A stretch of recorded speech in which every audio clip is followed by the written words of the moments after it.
My name is Tom Hunter. Our farm is called Tangled Bank Farm. We're located in southeast Minnesota in Wabasha County on top of a ridge in the Driftless area. We raise 100% grass-fed certified organic beef cows. We have about 40 mama cows in a cow-calf operation. The entire farm is seeded down to perennial pastures where we make hay and graze cows on the whole farm. About half of it is former cropland that is now in permanent perennial pasture, and the other half is wooded and steep with what is essentially degraded forest land. It's not really a forest, it's not productive of timber, it's not protective of the soil, it doesn't protect water quality, it doesn't do any of the things that a good forest would do. And so the idea that if you could take it back to its original condition and get those ecological processes going again, it could be something that it was ever meant to be, and it could be something really worthwhile. Well, what I'd really like to do is reestablish the ecological processes that were in place before settlers arrived. So those main ecological processes were fire and grazing. Native Americans regularly set fire and kept an open savanna-like environment here, and the grazers were deer and elk and other large ungulates.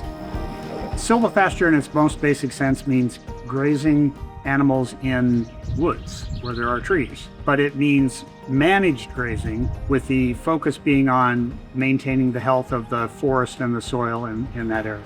The idea of a tool, meaning the cows, to perform some of these ecological processes that need to be accomplished to restore these woods fit together really well. Farmers look for tools, and to realize that the cows could be a tool to achieve the goals of weed control and have managed impact on the forest made a lot of sense. I have grazed cows in some of these areas that have been cut and cleared and burned, and that worked. The cows grazed there for a whole month last year. The cattle work the slopes and will work their way down to a fence that's well down the slope. They like it, they eat a lot, they come out of there looking better than they went in, so they like to graze in the woods and do very well there.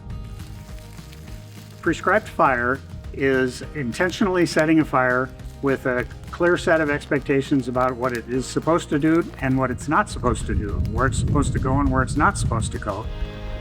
By burning, which has now been 3 or 4 years in a row, the plants that I do see coming back are great. Little ephemerals and other plants that are just mind-boggling how interesting they are.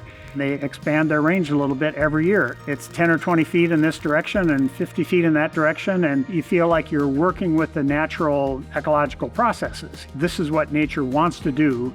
If you can just get in front of it a little bit and help it get started, nature can do the work.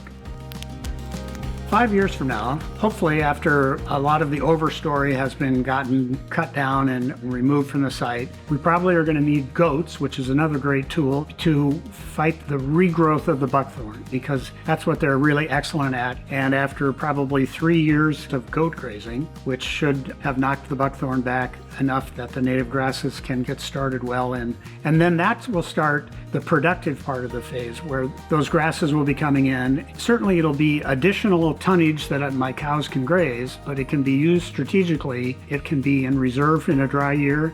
It can be held back and be ready to graze when a hot summer comes. And the combination of those things brings the silvopasture grazing situation that we're looking forward to.